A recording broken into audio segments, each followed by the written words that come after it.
Welcome back to Ahead of the Curve. I'm Steve Portnoy here with Bryan Hansell, who's the CEO of Smith Electric US. Smith Electric is a British firm that is taking the lead on developing electric vehicles. And Bryan is leading that effort here in the States. Behind us is one of your new trucks, and it runs not on diesel or gasoline, but on pure electricity. Tell us all about it. Well, it is. It's the largest all-electric vehicle commercially available right now. This particular one is Coke's first truck here in the U.S. We've just delivered our first trucks here. It's obviously a big time for us. But yeah, these trucks are built, so all the energy storage is actually in the batteries. You charge them overnight. They have up to 100-mile range. It is actually running now. It's very quiet, and obviously it's emission-free. It's running right now. Normally, yes. If you see a truck this size and you hear it running, you'd hear vroom, vroom, vroom, vroom, vroom, nothing like that. Well, there's obviously pollution and there's noise, and you and I wouldn't be sitting here talking. You wouldn't be able to hear us, even with these high-quality network microphones. All right, let's take a look at this truck. This is, as you say, Bryan, purchased by Coca-Cola. You guys make it. It's for the purpose of delivering bottles and cans of soda, right? Right. Now, the whole deal behind trucks like this is that they are meant to go basically in cities to deliver things. Right. So again, I mean, our main customer focus and really the application for an electric vehicle and why we're excited about really leading the charge on commercial vehicles is you have an application where this is what they do every day right now today in a diesel truck. They get in their truck, they go on a pretty defined route, so they know every day is going to be a 50-mile day because they have to start and stop a lot. They run 10, 12 hours a day in that delivery. And we're able to give them this, give them zero emissions, give them the same performance. They don't have to change the way they do business at all, but yet they get the value of not only, again, the convenience of the truck, it's so much easier and smoother to drive, but they also really contribute to their sustainability program, and that's a big part of Coke's mission as a company, as is all of our key initial customers. They really are taking serious their carbon footprint, and they say, if I can go do my job, not have to change my company, but actually, deliver, the value of zero emissions, they're really, forward thinking on that. All right, let's get to the nut of it. How is this thing fueled? I mean, you're not going to see this at a truck stop or filling up with diesel. So show us how it's done. So this is actually where you charge it. So this obviously is covered, but you just plug it in here. It goes to a standard 220 outlet. So again, you'd have to have 220 power. That's the other key piece about this is by having it like Coke does in what we call a depot-based logistics system, they have a warehouse. So this truck parks the same place every night today, if it's a diesel or not.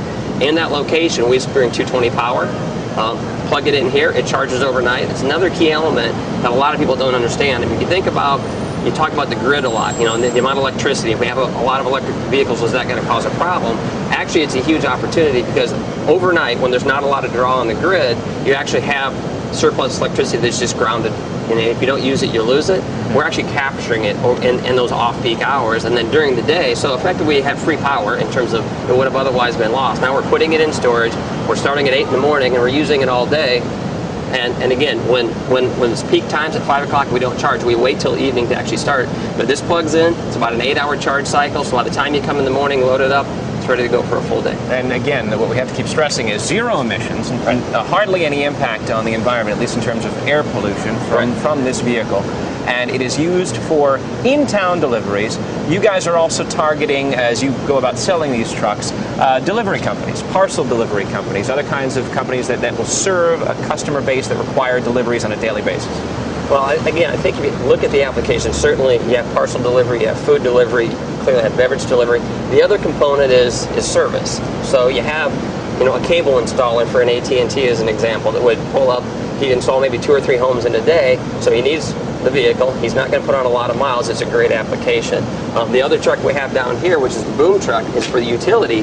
And the utility industry obviously has a very vested interest. I mean, they want to sell fuel.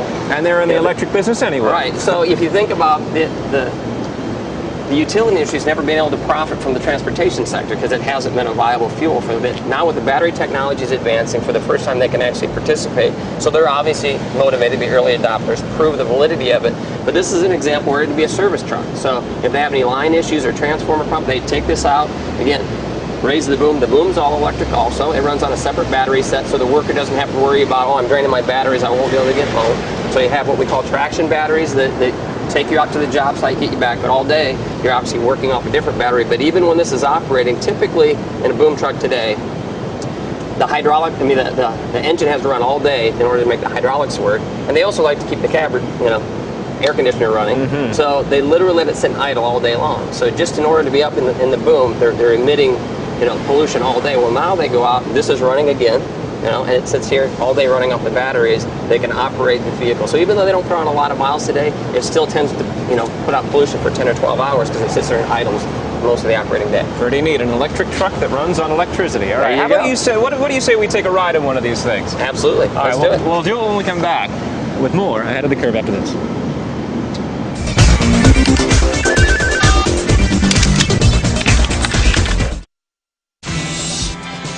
ABC News Now. Good to know.